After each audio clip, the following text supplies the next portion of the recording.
Hello Tahir, welcome to Desimartini. Hi, Mahima. Thank you for having me. How are you doing? I'm doing amazing. Thank you. So your film 83 has finally arrived in theaters after what seems like a really long wait. How does it feel with all the love rushing in? It feels amazing, Mahima, and I really feel that all the wait has really paid off because when I was at that premiere with the original 83 team watching it and my parents who had flown down from Delhi, it felt like the 2 years just went by in a flash. And honestly, it's now been a couple of days since the film released, and the kind of love that we're getting for it from the critics, the kind of reviews, the kind of feedback from the audience that has gone and watched it in the theater, of goosebumps or people in tears. It was an emotional decision for me to do this film because of the nostalgia value that it had and the part that I was playing. And I'm so glad that that emotion is out there for people to see. That's wonderful. So how was the premiere with the entire 1983 cricket team along with all of your 83 team? How was it? Because it was like real met real at that time. How was the environment? It totally was. It was surreal, and actually there were butterflies in the stomach because it was a bit of an acid test of whether we had passed and made the cut or not. Because this was the first time that the original team was going to see it. Of course, the media had seen it before. People within the fraternity had seen it. Everyone had loved it. But until the time the person you are playing sees it and says, "Yes, you've done a good job," you're not really at ease. And I was so relieved because after the film, I went and gave Sunny sir a hug and I said, "What did you think?" And he said, I saw myself in that performance. And that for me is the biggest validation. And after that, it was just a party that evening for me. Wow, that's no less than a trophy. I mean, his reaction, that's wonderful. Yeah, absolutely. So, okay. So I have to ask you, how did this film come your way? And what was your reaction when you got to know that you will be playing the role of Sunil Gavaskar ji? I got a call from Kabir Khan's office to say that he wants to meet you. Mukesh Chhabra had set the meeting up. Mukesh is the casting director. And I went and met him. I knew that 83 was being made in those days, but I didn't know what I was being called for. And I walked into the office and he told me and gave me an overall view of the story and said that we'd like you to play Sunil Gavaskar. And I was shocked because this is not something that I was expecting. And, normally you would take a day or two to read a script, get back to the director. But for me, it was like within 5 minutes, I said, yes, I really want to do it. Because I knew that a film like this will be made, probably once in a lifetime. The scale at which it was being made, where, if it's a scene at the Lord's Stadium in London, then we're actually shooting there. The entire team went to the UK and we lived there for 4 months, like the real team. And the kind of names that were attached to it, right from Ranveer to Emmy Virk, Hardy Sandhu, there was Jiva from the South, and a bunch of very talented actors in the cast. It was a no-brainer. So it took me 5 minutes. I knew that it would need a lot of work because I'm not from a cricketing background. I'm not someone who had played at a professional level, at a national level, or even in college. And so that was where the major journey was, getting into the physicality of the character. Okay, so apart from Gavaskar sir's cricketing style, which other aspect of his personality, according to you, was very hard to crack? He had a walk. He had a very definite walk, and it's really funny how every generation of my family, whether it was my grandparents' generation or my dad or my cousins, everyone called and said, "Will you get the walk right?" And I had no idea what they were talking about because he's not played for decades now. So I had to YouTube old matches of his when he was walking out of the pavilion onto the pitch, or after he got out when he was walking back. And I noticed that he had a definite swag, and I didn't realize how big a style icon he was back in the day. So I worked a lot on that walk. I spoke to him about, whether he consciously thought about it or that was just the way he walked. And it was fun to create because there are moments in the film when they use real footage, the intercut between real footage and the film. And they've done that in one moment. And it's just personally a very proud moment for me because they've got the original Sunil Gavaskar walking and then they cut to the on-screen one and it fits perfectly. It's almost like it was the same person. And because I'm seeing the film after a wait of 2 years, I was shocked. It's like you don't recognize yourself on screen. So I had one of those moments, which is always phenomenal as an actor. That's beautiful. Okay, so now as we saw in the film, thanks to the film, we got to know that how close-knit the team was, and we got to see everything that was happening in the locker rooms also. So thank you to the team and to you, first of all. Okay, so now we know how close that team was. How close was your team of 83? How was your bonding experience with all the actors? There were so many actors on set. And who did you connect with the most? When you start off on such a large project, everyone coming from different parts of the country, you do come in as strangers. You've come in as actors.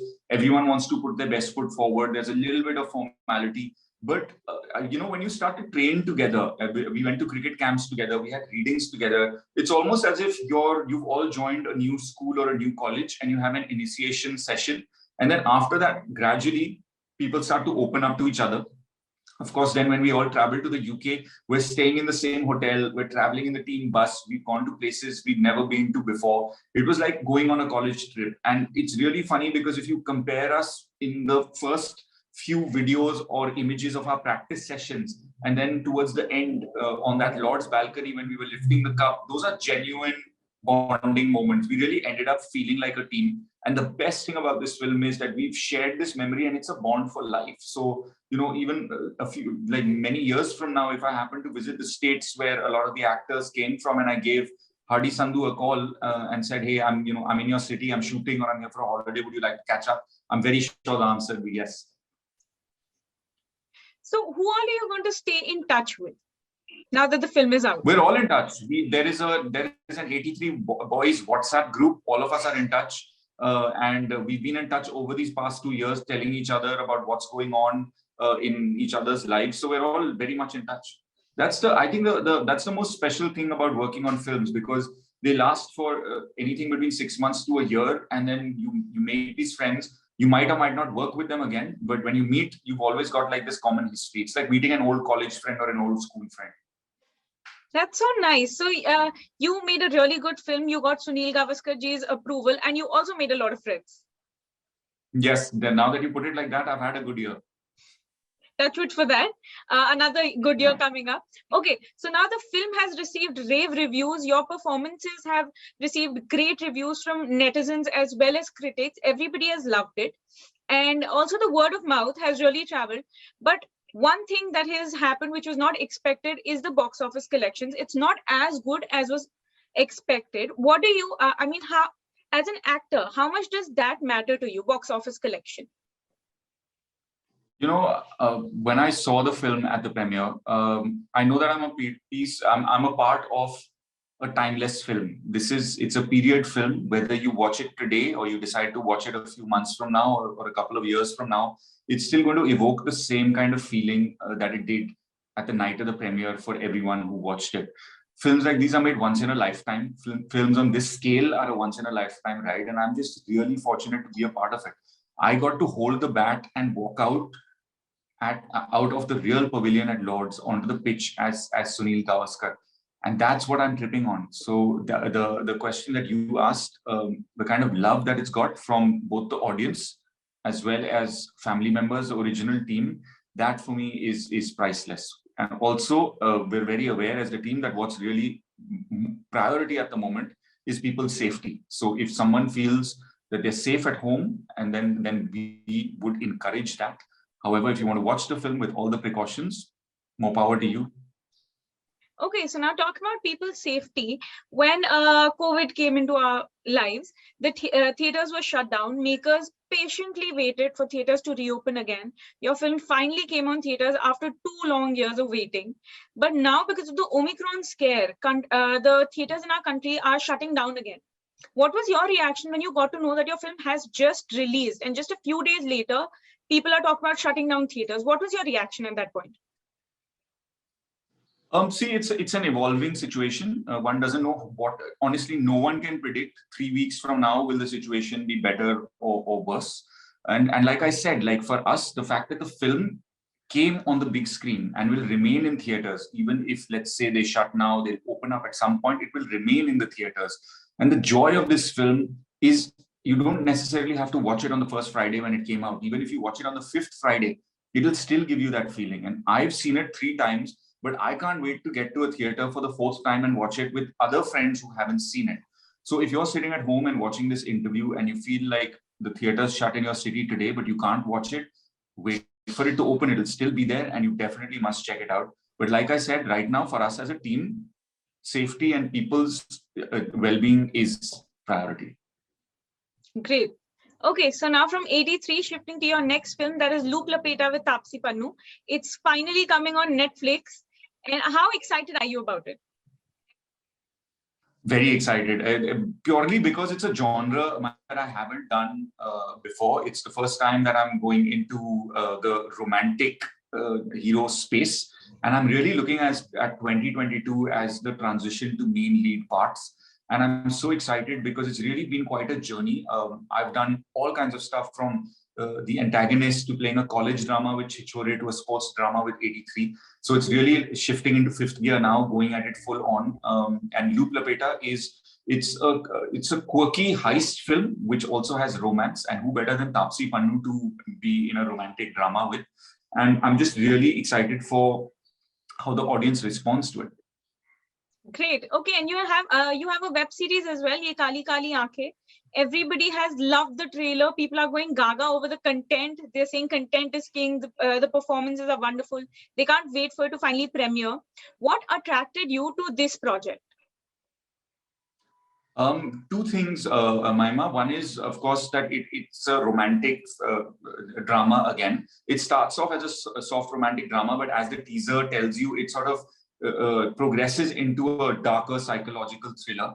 And the second thing, of course, is because it's an OTT series, it gives you a longer timeline to play with your character, to remain with the story, and to explore the character in more detail, which is something that a film doesn't afford you. And you've seen the teaser. It's, I mean, you know, we've been getting some amazing feedback. It's always heartwarming when the audience wants to know more about your character, about what's going to happen. How did this happen in the teaser? And to get so much excitement just on a 20-second teaser, the trailer is going to drop sometime in the first week of January. So I'm really looking forward to that moment. And it's personally, as an actor, it's very exciting to have both a series and a film that will be out on Netflix, because people can watch it hopefully around the same week and then compare what they were like. And it's a little bit intimidating also because people are going to judge you based on one project than the other one. But you know, we've been shooting for all of 2020 and 2021, and to be 2 years holding on to all of the stuff, and you know what you've done, you also want people to watch it, and for that moment finally to be coming, I can't wait. Even we can't wait. So now, before I take your leave, I just have one more question for you. As an actor, not as an actor, as a part of the audience, now that you've seen your film 3 times, 83, what is your favorite scene? My personal performance favorite scene would have to be the scene that I have with Pankaj Tripathi, just purely because of it was a very complex scene to execute. We were dealing with the dynamic between Kapil Dev and Sunil Gavaskar and what went on behind the scenes in the locker room. I think the beauty of that moment is that no matter what the power dynamic was, when they were on the field, it was all about playing for India and playing for the team. The other favorite that I had within the film is how the last over of the final match plays out, and how they've managed to weave in the entire country's emotion into that last ball. For me, that's really cinematic genius, to tell 6 stories as part of one story. Wonderful. Thank you so much, Tahir, for your time. As always, it was a pleasure talking to you. I kept looking at you in awe while you spoke because your answers are so interesting. Thank you so much. Thank you so much, Mahima. See you soon.